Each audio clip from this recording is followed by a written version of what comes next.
What are you waiting for? Hi, I'm Brian Pombo. Welcome back to Brian J. Pombo Live. Today, I'm going to talk about what are the things that are getting in your way. What are you really waiting for? And what I'm really talking about is the thing that you know that you're supposed to do. The thing that's sitting there right in front of you. What is the thing you're waiting for? I'll tell you the number one, I don't know about number one excuse. I'll tell you an excuse that came into my mind today. And the excuse is, I'm waiting to see someone else do it. And this is a thing that can really mess with your mind, because if you're a smart business person, you're going to look in areas where someone else has already blazed the trail.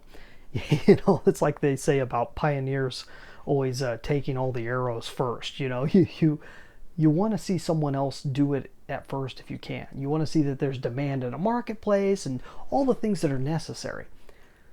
But you can't let that get in the way of the thing that you know that you're supposed to do. I'm going to give you a great little example, little story. At least it was great for me. I don't know if I can convey it to you. So today, you see I've got my loose, ugly shirt on today because it's Sunday. I was out with the family. My sister and her husband Thomas were in from out of town, and we took them around to go see some waterfalls. Well, the two waterfalls we went to happened to have a good size hike, and so we went on these hikes. And the first one we hit was Susan Creek Falls, which is here in Southern Oregon, just east of Roseburg, Oregon. So we went out on this hike and ended up getting there as just this gorgeous waterfalls. We had never been there before. They had never been there before. And we saw a situation, and I saw someone who had just come back from getting up a little bit higher than the normal area where you would go up right next to the falls. So there's an area where it all just kind of hits and the water's all collected, and you can go and kind of wade in the water there and everything. And then there's kind of a second section that appears that you could climb up to, and it looks like there's another little pool up there. And so what we did is we got down there, and I had just seen someone come down, and I said, okay, so it's possible that you can climb up there. I didn't have good shoes though. All I had was a pair of flip flops. I wasn't quite sure if they'd be able to. I wish I had like my river shoes, which are good for underwater and climbing on rocks and keeping you from slipping and everything. But all I had was this nasty pair of flip-flops. But I said, okay, I might be able to do this. So at first I started doing it barefoot, but the rocks were a bit too jagged in there. I said, I'd rather play it safe, use these flip-flops. So I started heading over there, and man, the water was super cold. It wasn't just overbearingly cold, but it was just cold enough to be uncomfortable. It was a nice hot day. We were talking about in the hundreds, and about where we were at, it was just under 100 degrees. So looking at getting up to this area and seeing how to climb up. The thing is, I couldn't tell exactly how deep the water was. I didn't want to get any colder. And we're sitting there, and we're all kind of getting ready, and I'm the only one that's really showing that I have a desire to go up there. And so it's me or nobody, right? And then I see another family coming along. And this family, they're fit and trim, and they look like models or bodybuilders or something. And I'm going, okay, I'm going to step back. I'm going to wait. I'm going to let them try it. Because if I could see someone else doing it, I'll feel more confident about doing it. So I waited and waited. They kind of walked up to it and kind of looked at it a little bit, and then they walked off. I'm going, okay, they're not going to do it. They're not going to do it. No one else is going to do it. We're going to sit here. I'm going to leave not knowing whether I can do it or not.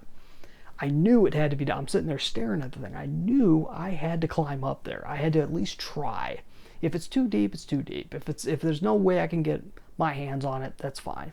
But I gotta at least try, because I knew it was possible. I saw someone else climbing down from there, so there's got to be a way. So I just go for it. I said, well, it's me or nobody, and I go and I try and I climb up there, and it was a little bit tough, but it wasn't as tough as it looked, and it wasn't as deep as it looked. So I got up there, and I was in deeper than I wanted to be, but it's okay. And I couldn't quite get a great grip to be able to use my legs, because it was the strongest part of my body. But I was able to use my arms. So I was able to prop myself up there twice and be able to get up there, and finally got up to the top. And by the time I was up there, it was gorgeous. This gorgeous pool out there. I said, I'm not going to push it too much. I'll dip my feet in a little bit. But I'm not sure if I can get out with these shoes. So once I get in, I can't tell how deep that is. But it was a great view, and I was happy that I got up there. After I got down, it was funny, because what I saw is that after that family saw me, they came back and they did it. And the whole family ended up climbing in. They said, hey, if this fat guy can do it, we can do it. So they went and climbed up there. And the dad, though, looked like he was having the toughest time to get up there. A lot tougher than I did. And I think it's just because he had more muscle. He probably weighed more, so it took more, and he's taller, and he's probably had a tougher time getting up there. But if I would have seen him try and go in originally, I would have said, well, if it's tough for him, I'm not even going to try it. And it wasn't that tough for me. So you got to watch out to not let an advantage become a disadvantage. So your ability to see what other people do, you can't let that get in your way of doing what you know you're supposed to do anyways. You can't let that be a crutch to keep you from doing what you need to do anyways. It's just a quick little lesson. Hopefully that makes sense to you. I'm not sure if you could visualize what, and you probably can't see what I saw. Go friend me on Facebook, and you'll be able to see a lot of my pictures. I still got enough room on my Facebook for more friends. And if you let me know that you met me here, I don't mind friending you, as long as you're kind. So hopefully that's helpful for you. If you like to be able to discuss business on a regular basis, not just the principles like what I'm talking about tonight, but actual strategies and actual tactics that you can use in your business based on true principles, then go check out brianjpombo.com/Amazon. It is the Amazon Proof Strategy Session. It is for any business owner or executive, anybody that's running a business, that's looking to take things to the next level, and especially if you're looking to really beat out the competition. If competition is something that keeps you up at night, you're going to really appreciate the Amazon Proof Strategy Session.